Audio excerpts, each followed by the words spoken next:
எங்க ஆத்துக்காரர் மாதிரி ஒருத்தர் இருந்தா யார் விட்டுட்டு வர மாட்டார். சுவாமிக்கு துர்குணமே கிடையாது. அவளுடைய சிரமத்தை உணர்வர். அவரை கல்யாணம் பண்ணிட்ட 12 வருடம் நான் புக்காத்துக்கு போகணும்னு பிறந்தாத்துக்கு போகணும்னு ஆசைப்பட்டதே கிடையாது. இந்த உலகத்துல உள்ள அத்தனை ஸ்திரீகளையும் அவ அம்மா கௌசல்ய மாதிரி நினைப்பது. இவ சொல்ற அழக பார்த்தா இன்னும் நிறைய பேசி கேட்கணும் போல இருக்கு.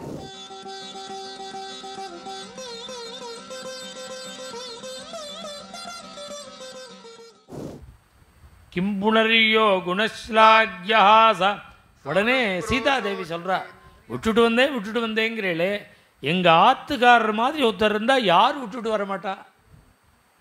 ராமர் மாதிரி ஒருத்தர் இருந்தா யார் விட்டுட்டு வரமாட்டா? சாணுக்ரோ குணஸ்லாக். குணபூர்ணன். சுவாமிக்கு துர்குணமே கிடையாது. குணபூர்ணா சாணுக்ரோ. தய உண்டாம்.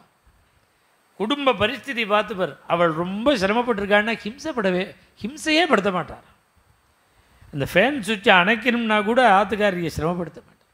எழுந்துன்னு போய் அணைப்படுறான். ஏன்னா பகல் முழுக்க வேலை பண்ணியிருக்காங்க. குணஸ்லாக் சாணுக்ரோசா. இது மாதிரி இருக்கிற வெந்நீர் வேணும்னா அவரே வச்சுப்பார். இந்த முரட்டை அசத்தா இருந்த என்ன தூக்கம் வெந்நீர் வை அப்படிங்கும்.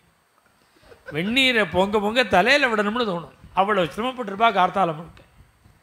அவளை ஹிம்சை பண்ணலாமா? அது அந்த தயா இருக்கணுமா?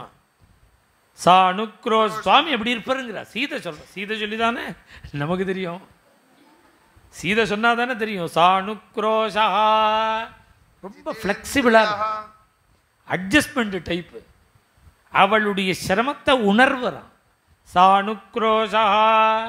அதுக்காக எல்லாம் வெந்நீர் போட்டு கொடுக்குறது, காஃபி கொடுக்குறதுன்னு எப்போது பல்லையிலி செண்டு காமியா இருக்க மாட்டாரா. ஜிதேந்திரியா. காமி இல்லை,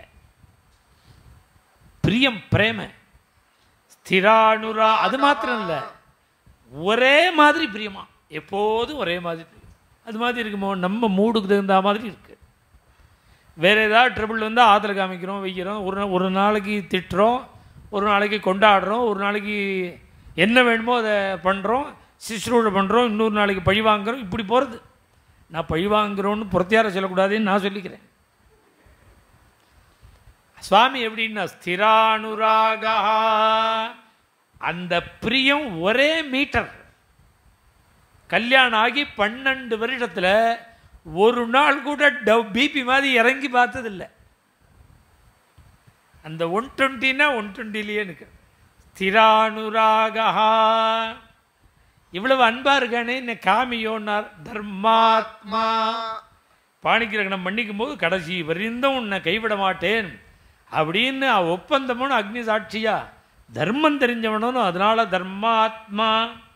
அது மாத்திரம் இல்லை, எங்க அம்மா மாதிரி இருப்பான், எங்க அப்பா மாதிரி இருப்பான். அவரை கல்யாணம் பண்ணிட்ட 12 வருடம் நான் புக்காத்துக்கு போகணும்னு பிறந்தாத்துக்கு போகணும்னு ஆசைப்பட்டதே கிடையாது. செத்த ஞாபகம் வருமா? அம்மா ஞாபகம்.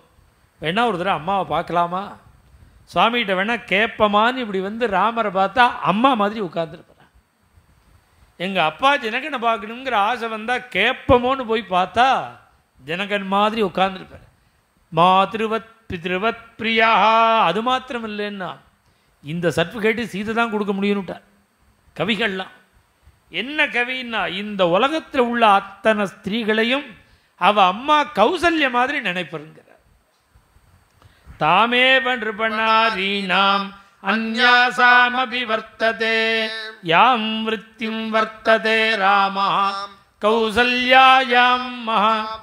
இப்படி ராம குணத்தை சொல்றார் சீதாதேவி சொல்ல சொல்ல.